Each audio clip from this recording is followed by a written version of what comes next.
Oh, wow. Lovely, lovely, lovely. Welcome in this new year, 2024. And it's my belief that you left the baggage, the dead weight that we talked about in the previous podcast. And I want to welcome you here. And I wish if there are struggles, please contact us, talk to us. We would want to hear, we would want to address these challenges that you're facing. Now, we are in 2024, and the dead weight is all gone. So we are beginning this new year. Newton, please greet your people out there. Welcome back, and thank you so much. My name is Newton. It's a pleasure to pick up from where we discussed. As you said, I really do hope that the audience have been able to drop their dead weight and anything that they don't need to carry into 2024. Lovely.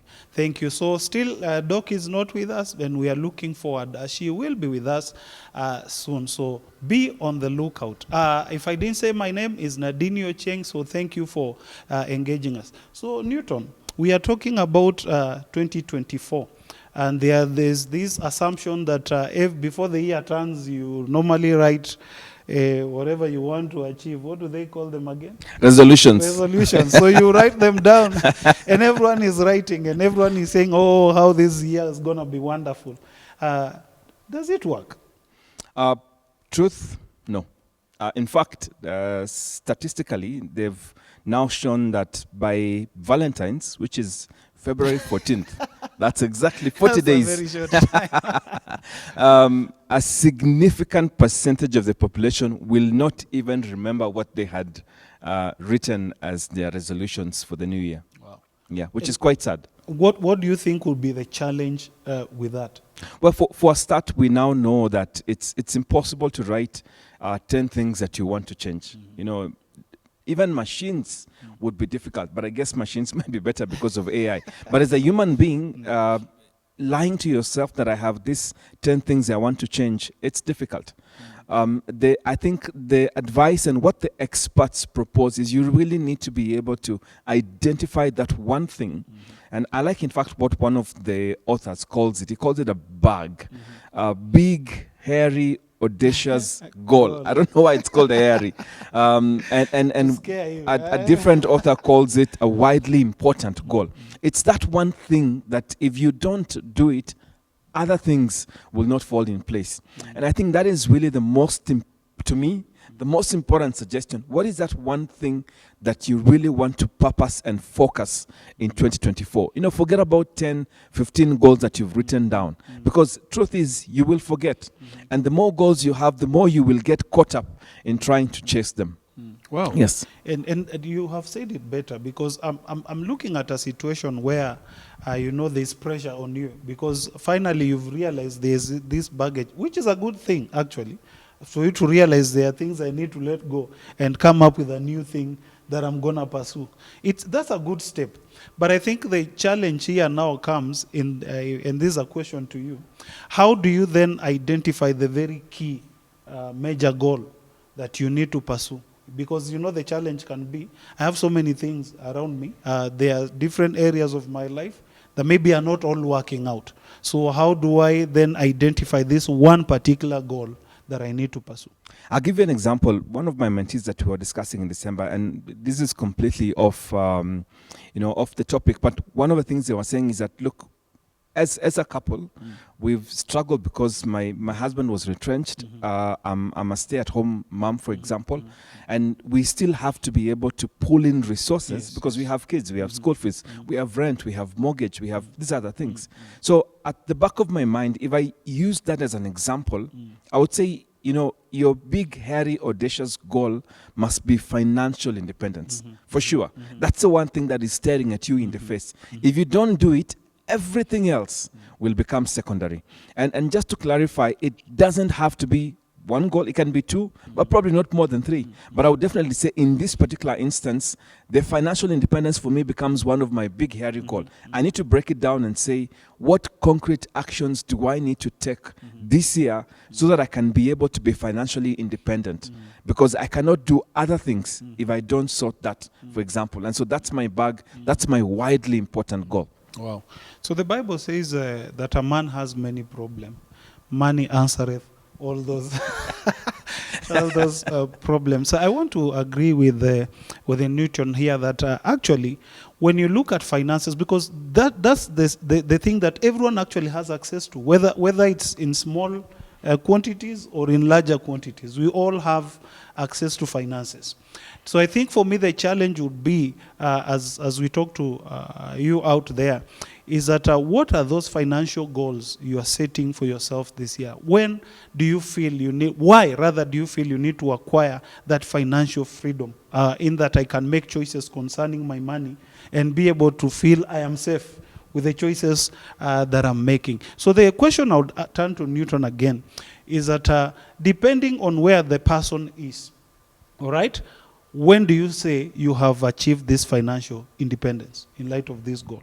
Well, I think sort of to answer that, it's when you can be able to pay your bills, which means that your revenue stream is allowing you to be able to meet all your needs without feeling burdened or stretched. So basically you're saying all your needs means the needs of the person in the circumstances and the area they are in. Exactly. So which then frees the person not to think that they need to get 1,000,000 shillings to have financial goals. Because I remember when growing up, I mean, everyone would always wish, I'll get 1,000,000. There's even a song saying, if I were a millionaire, isn't it? Yes. But I agree with you that one of the most common goals that people would have, I say common because I think in the current circumstances, financial independence still becomes a struggle for many people.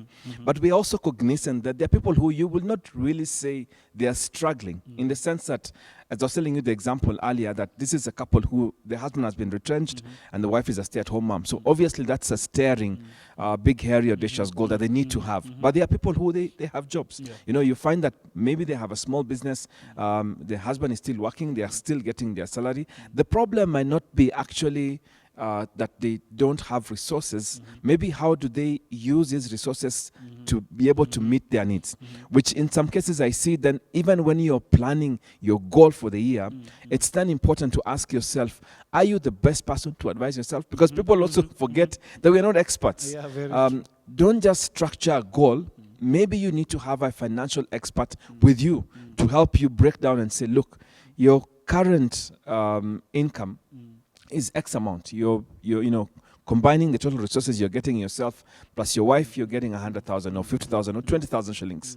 And if you look and if you break down your expenditure versus your income, this is the disparity you have, and that's why maybe you're finding yourself by mid of the month, for example, you have to start taking Fuliza, or you have to do this and this, And so I think it's important that if the goal here, and that's because I'm cognizant that for most people, the financial aspect is still an important bit, then they need to have an expert that helps them to navigate, to understand. You could be having resources, but you don't know, how do I stretch it to meet my needs? Or you could actually not be having, you don't have a job, and you need to find a way of, how do I start an income generating project? So I think it's important to differentiate that. But of course, we are cognizant that you may also have other goals. Because for me, I'm thinking about health. I'm in healthcare space. And maybe one of the things that you realize in 2023 is that you didn't really take a particularly good care of your health. If you check at the number of times you went for a medical checkup, the number of times you try to work out to remain healthy, your diet. So one of the things that you need to have as your big, hairy, audacious goal is that this year I must really adopt a healthy diet. Why? Because I'm getting to that age where if I'm a man like you and myself, I'm in my 40s, I'm in my mid-40s or getting to my 50s, I now know that my risk profile is higher. So I cannot, like we were saying in the earlier podcast, I need to cut off my friends that are taking me to shisha because that is going to damage my health. If I have been drinking, for example, I need to stop drinking because it's increasing my risk of getting cancer, yet I already have this family history. So there are certain goals that will also be linked with the self-reflection that you talked about earlier. Yeah. It's amazing. You talked about being in the medical world. I think I'm a spiritual leader, so I'll approach it that way. That also it applies as the same. In that being in that particular space, I should also talk to you about having that spiritual nourishment, a place where you cultivate your spiritual life if you are a believer. But I want also to say that we've always find ourselves where we are at because we are experts at either making bad decisions or good decisions. So you can't run away from that. And as you said, that you can't advise yourself in everything. So if I need to look for someone else who is better in this particular field to help me be able to make good adjustments in that particular space. Now, I think the other question would be, I have this big, audacious, hairy goal, as you've said, bag that is out there. How do I approach this big thing, as you're saying? It's a big goal, I know, but how do I approach it? Because also if I grab a big goal and I can't break it down into small pieces, I'm going to have trouble being able to achieve that particular Because goal. it has to be also realistic. Yes, and yes. I want to answer before I also ask you a question related to what you said earlier. Having a big, hairy, audacious goal also means that you need to set concrete actions. So now I agree with you, you have to be able to break it down. If it's finance, as I said, I have also sought out a financial expert and said, look, this is what we have as resources. What do I need to do to be able to stretch it for it to be able to meet? Or I need to generate a new income stream. What do I need to do? And So you must basically, also Newton, you're have- also saying, sorry for cutting you, you're also saying that if this expert says these are excesses, if there are things I like, I mean, this is what I feel makes me tick. Remember, we started by saying you have to cut them off. Yeah, and so- cutting is painful, isn't Yeah, it? it's very painful for It sure. is. Yeah. When you're trying to unshackle, sometimes there are things that you are attached to. And I know we've used the example of some of these luxuries that we love. For some people, it could be things that they have in their house. Normally I like joking with my family. You always have a choice. You can have margarine, you can have butter. It really depends on the stretch of your pocket. But there are certain times when the times are tough, you need to cut certain things. But the reason why I was going to come back to you is because I'm also cognizant that we now have a new generation of parents and very young parents. One of the things that could have been a burden for them in 2023 is that they felt that they were not connected to their kids. And kids grow up very fast. Very fast. They've not spent time with their kids. They are not happy with the results that they have gotten in school. And so then their big, hairy, audacious goal for 2024 becomes, I need to become a better parent. How do they structure that? What would you advise them to do so that they can really be able to be present in their kids' lives and be able to impact as they are growing up? I think one of the most scary things when it comes to parenting is that an absent parent, you have already cultivated a culture of finding yourself in the home care for the old. And then we complain that when Yes, the kids I tell leave, you. but we contributed, isn't it? Yeah, you already have taught this child Yes. that someone else can take care of you. Yes. So you've already trained them to in future. So in case you're having struggles as you retire, you've already trained them that they take But you to the. This is for our parents who are actually watching the podcast. Please remember, please. you said whatever you plant, You'll reap. you'll reap. So you've trained this child that Yes. in the slightest opportunity that you're having struggle, take them to a place where someone can You take just care. buy them games and you leave the house up to manage. And that's the thing. Yes. That's the thing. So I think for me it's very important then as we make these choices. Remember, I always say money is important. But when you put money before your own family and children, you end up losing relationship and being in touch with these very children that you are trying to raise. So the most important thing for me, for a parent to do, that despite the busy schedule, please find time to drop this child to school, even if they'll be picked by the driver. And also please make time to just come and say good night.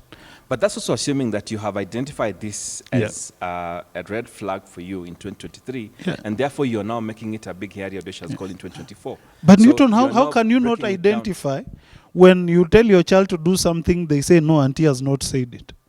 That's Because definitely if auntie is the person I stay with every day, then they have a right to tell me what to do and what not to do. So it basically means me as a parent, now we negotiate because now we don't relate in the first place.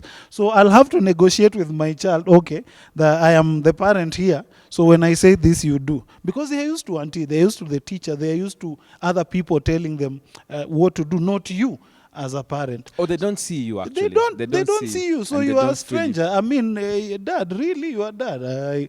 It sounds strange. I almost feel like my teacher is closer to me than than you. The teacher checks. When I'm crying, I go there. He tells me, no, this is okay. This is what will happen. So I've developed that. For me, I feel making time for family is key. You know, when you look at the spheres of our life, family is part of that sphere. And if that sphere is being affected, it means your work will be affected, whether you like it or not. So for me, it means that sit down, look at your spheres, look at the ones that are limping. Then try to balance out. How do I balance out that I'll be able also to make time for this other sphere so that I have a balanced life? I couldn't agree more, Nadini. And again, just a stark reminder to our audience that sometimes when we are thinking about the goals that we want to purpose in the new year, and we know this discussion today is about what do you focus on. Our advice, stop having 10 or 15 resolutions you want to have, and that we assume that you have reflected back on 2023 and now you know where your pain points are. So it could be a financial aspect which becomes your big, hairy, audacious goal. It could be your family time, spending time with your kids.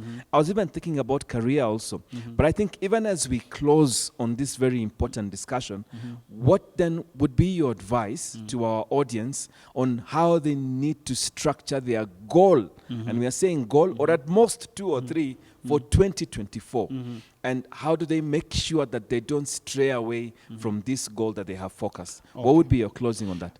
My closing remark is this. I have this big goal of mine that is here. I need to break it down to actionable things that I need to do every day. How do I do that? I have my goal right here. I need to look at the options that are available on this goal that I have. What options do I have on this particular goal? And what obstacles will arise with that? So that I'm planning, as I plan for these goals, I also plan in mind knowing that there'll be obstacles concerning these goals. How do I go about these obstacles? Then from that is, what is my action plan? What are the things I can do? What can I bite day by day? So it's no longer about what I'll do in a month. It is what I'll do in a day. What will I bite in a day? When I wake up tomorrow, what is this particular thing that my mission on this particular goal specifies I'll do?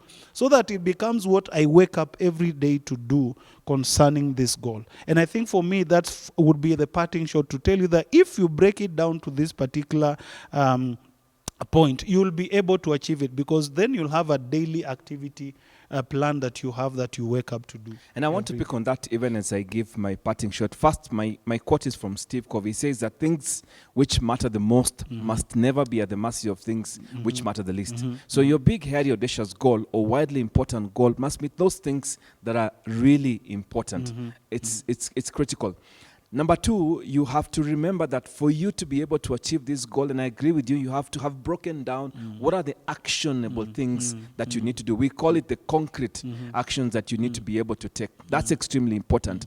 And number 3, please remember that unless you are tracking yourself, you will not be able to know whether you are moving in the right direction or not. So have a scoreboard.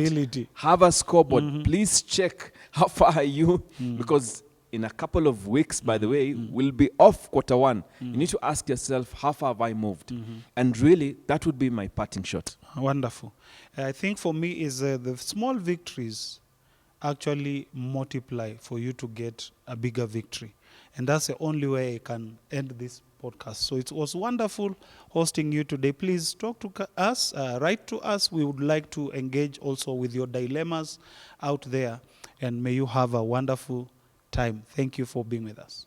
Thank you so much, and God bless you.